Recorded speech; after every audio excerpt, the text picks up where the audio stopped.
Konteks itulah kami datang kemari. Pertama yang kami inginkan adalah nanti melalui surat yang resmi kami kirimkan adalah rilis resmi surat yang dikirim oleh bagian pengawas penyidikan kepada kami. Karena meskipun sudah ada konferensi pers yang diadakan oleh Polda Metro Jaya terkait hasil gelar perkara khusus, namun bagi kami selaku pendumas yang memohon adanya gelar perkara khusus itu sampai hari ini belum menerima resmi ya surat dari bagian pengawas penyidikan. Ini berbeda sekali dengan di Barreskrim Mabes Polri. Saat itu justru sebelum pihak Barreskrim mengumumkan hasil konferensi pers tentang gelar perkara khusus yang ujungnya menghentikan penyelidikan di Barreskrim, kami justru dikirimkan resmi oleh Biro Pengawas Penyidikan di Barreskrim. Mungkin ada perbedaan tindakan ya dari sisi profesionalisme, tentu karena kita mencintai institusi Polri, kita ingatkan bareng-bareng. Yang kedua yang paling penting adalah hari ini kami dalam konteks datang untuk meminta agar diadakan tes laboratorium forensik yang bersifat independen, yang hasilnya itu bisa kredibel, akuntabel, transparan, dan ini bisa dipertanggungjawabkan oleh para pihak dan tidak ada lagi pihak-pihak yang mengklaim itu tidak mewakili aspirasi begitu. Karena begini, kemarin saat gelar perkara khusus memang di luar agenda tentang penjelasan tahapan penyidikan, bukti-bukti apa saja yang telah disita, berapa saksi, berapa ahli yang dilakukan oleh penyidik Polda Metro Jaya. Kami setelah melakukan diskusi panjang akhirnya diberikan izin akses untuk diperlihatkan bukti yang itu konon sebelumnya diperlihatkan oleh saudara Joko Widodo kepada relawan Projo saat itu Budi Aris Setiaji dan yang lainnya begitu. Jadi akhirnya ya bukti itu diperlihatkan kepada kami berupa apa? Pertama dokumen S1 UGM, yang kedua dokumen SMA. Jadi kemarin konteksnya adalah untuk mengkonfirmasi atau memastikan bahwa bukti itu benar telah disita oleh penyidik Polda Metro Jaya dan tidak dalam penguasaan saudara Joko Widodo dan tidak pula diperlihatkan kepada Projo saat di Solo di bulan Oktober yang lalu. Bahkan penyidikan sudah dilakukan sejak Juli begitu.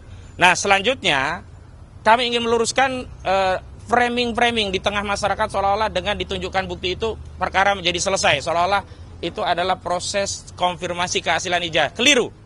Kami tegaskan bahwa proses untuk membuktikan perkara itu ada di persidangan dan hasil penafsiran terhadap bukti-bukti itu ada pada putusan hakim dan putusan itu adalah putusan yang berkekuatan hukum tetap atau inkrah van gewis. Dan putusan inkrah itu adanya nanti di majelis kasasi yang dikeluarkan oleh lembaga Mahkamah Agung Indonesia. Artinya kita semua harus menghormati dan bersabar karena begitulah proses berhukum dalam hukum acara pidana di negara kita. Ada putusan pertama, ada banding, ada kasasi. Nah disitulah tempat yang terakhir yang tidak ada lagi perbedaan penafsiran. Namun kami tegaskan, kami selaku penasihat hukum juga prinsipal kami baik dari klaster pertama maupun klaster kedua setelah diberikan izin akses melihat, sekali lagi hanya melihat ya, tanpa meraba, tanpa menerawang, apalagi meneliti. Kami justru makin yakin bahwa ijazah tersebut bermasalah atau mengutip apa yang disampaikan oleh klien kami Pak Roy Suryo, ijazah tersebut 99,9% palsu. Nanti ada penjelasan rinciannya. Kenapa demikian? Karena ternyata ijazah itu yang pertama dari sisi fisiknya yang bisa kita indera tidak jauh tidak beda dengan apa yang sudah beredar dan disaksikan oleh masyarakat. Yakni ijazah dengan foto seorang laki-laki berkacamata dengan kumis tipis yang seluruh rakyat Indonesia kami yakini juga sama pendapatnya dengan kami, itu bukan foto Joko Widodo. Dan itu ditegaskan oleh Rustam Effendi ketika melihat langsung saudara Rustam Effendi menyatakan kepada penyidik, Pak Polisi, kalau ini bukan foto Jokowi, palsu. Itu kata Rustam Effendi. Nah nanti ada penjelasannya, tapi kayaknya Rustam Effendi terlambat ini. Dan selanjutnya, apa urgensinya kami mengajukan gelar permohonan uji independen lapor. Jadi begini, anomali-anomali dalam tugas-tugas dan fungsi kepolisian itu menjadi catatan kita bersama. Bukan berarti anomali ini kita jadikan generalisasi bahwa seluruh pekerjaan penyidik itu seperti yang anomali tadi.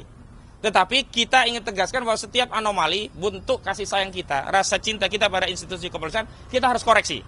Jadi keliru ya, kalau kita mengoreksi institusi kepolisian, memberi masukan itu bukan karena tidak percaya, apalagi membenci. Tapi kita ingin institusi kepolisian bekerja secara profesional, melayani semua pihak, bersikap adil, transparan, tindakannya kredibel, dan tentu saja akuntabel begitu. Apa yang menjadi rujukan? bahwa akhir-akhir ini dalam satu dasawarsa atau setidaknya dalam 2 periode kepemimpinan Saudara Joko Widodo atau lebih spesifik saat Polri ini dipimpin oleh Listio Sigit Prabowo, sebelumnya oleh Tito Karnavian, itu banyak sekali anomali. Di antaranya apa? Kasus-kasus yang ternyata versi kepolisian itu bermasalah. Kasus Vina Cirebon, kasus Kopi Cyanida, kasus KM50. Dan yang paling penting adalah rujukan kami adalah kasus pembunuhan seorang anggota kepolisian berpangkat brigadir, yakni Brigadir Joshua Huta Barat yang ditembak mati oleh Barada Eliezer Budiang Tumewu atas perintah seorang Kadif Propam Mabes Polri, yakni Irjen Pol Verdi Sambo. Kita ketahui peristiwa itu awalnya dinarasikan oleh Kepala Bagian Penerangan Umum, saat itu Brigjen Muhammad Ramadan dari Mabes Polri.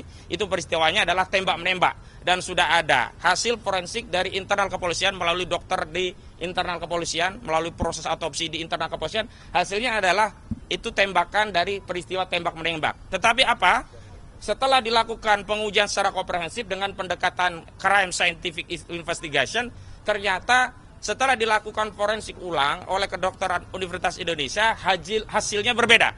Yakni hasilnya ternyata luka yang diakibatkan tembakan itu adalah luka akibat tembakan dengan jarak yang dekat. Dan setelah itu baru terungkap pengakuan Barada Eliezer Budiang Tumewu yang mengaku bahwa dirinya tidak melakukan tembak-menembak seperti yang dinarasikan oleh institusi kepolisian melalui Kepala Bagian Penerangan Umum institusi kepolisian, tetapi dia diperintah oleh Saudara Verdi Sambo untuk menembak mati Brigadir Joshua Huta Barat. Nah, setelah dilakukan penyidikan ulang, kasusnya berubah jadi kasus pembunuhan berencana. Karena itu kami melihat bahwa hasil forensik dari Bareskrim saja tidak cukup. Kenapa? Karena anomali yang terjadi pada kasus Barada itu juga mungkin bahkan potensial terjadi di kasus ijazah palsu. Asumsinya sederhana. Untuk kasus penghilangan nyawa saja, institusi kepolisian berani melakukan pembohongan kepada publik melalui narasi lab 4 yang dikeluarkan oleh kedokteran forensik dari kepolisian yang hasilnya ternyata bohong, yang kemudian banyak yang terlibat dan kena sanksi kode etik, apalagi hanya untuk urusan ijazah. Karena itu untuk menghilangkan praduga, ada intervensi kekuasaan atau intervensi apapun, dan agar kelak hasilnya itu kredibel, akuntabel, diakui para pihak, maka kami telah menyiapkan surat. Suratnya tadi mana?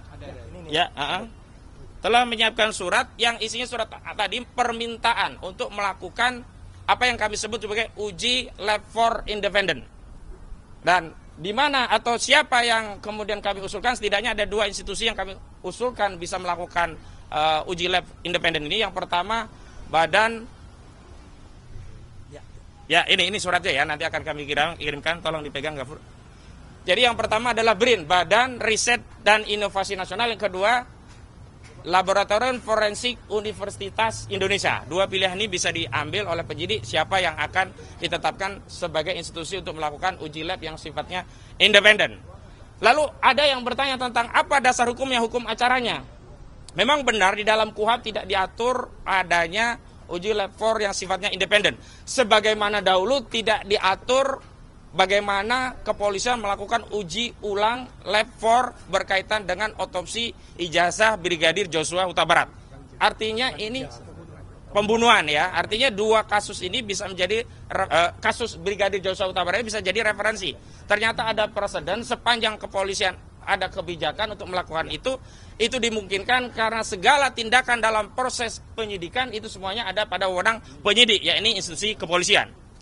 Yang kedua, yang belum lama juga terjadi di kasus ijazah palsu ini, yakni tindakan polisi yang pada akhirnya membuka segel barang bukti, mengeluarkan barang bukti dan memperlihatkannya kepada tersangka dan penasihat hukumnya, itu juga tidak diatur dalam KUHP.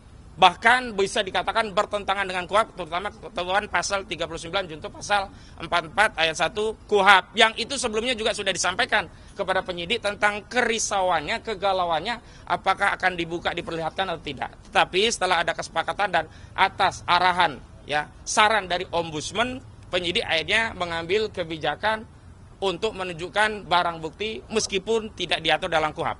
Nah, karena itu dalam konteks tes laboratorium forensik independen ini kebutuhannya hanya satu saja, tinggal kebijakan dari kepolisian apakah akan bersikap bijak dengan menyerap aspirasi masyarakat yang hari ini juga ragu-ragu. Bahkan makin yakin ijazah itu palsu karena apa? Setelah diketahui bahwa fotonya sama dengan yang ada di tengah masyarakat, yang masyarakat meyakini mustahil itu foto Joko Widodo. Mengutip apa yang disampaikan oleh Rustam Effendi ya, itu bibir bukan bibir Jokowi, itu mata bukan mata Jokowi, itu alis bukan alis Jokowi, bahkan kumis tipis itu mustahil milik Joko Widodo begitu. Karena itu tinggal satu saja, tetapi kalau ini tidak diambil maka saya dari tim kuasa hukum Pak Roy Suryo dan seluruh tim advokasi dari tim anti kriminalisasi akademisi dan aktivis menyampaikan kepada seluruh rakyat, begitulah kesulitan untuk mencari keadilan di negeri ini. Dan kami ingin tegaskan kenapa kami memilih BRIN, memilih lepornya UI, bukan yang ada di Singapura, bukan ada yang di luar negeri. Sekali lagi, kami mencintai negeri ini dan kami ingin memperbaiki negeri ini dengan mekanisme yang ada di negeri ini. Kami tidak ingin aib ini kami bawa-bawa ke dunia internasional sehingga diketahui oleh lapor dari dunia internasional. Cukuplah ya, kita selesaikan dengan mekanisme yang ada di internal kita. Itu ya pengantar dari kami. Nanti ada pernyataan dari Pak Roy dan Pak Rustam. Dari Pak Roy nanti mewakili dari layer yang pertama, Pak Rustam kedua ya, Pak Rustam layer yang kedua. Tapi sebelum itu ada dari tim kami, Bung Gafur Sangaji, tolong disampaikan sejumlah anomali-anomali yang juga ditemukan dalam kasus KIP yang juga beliau menjadi salah satu kuasa hukumnya. Silakan.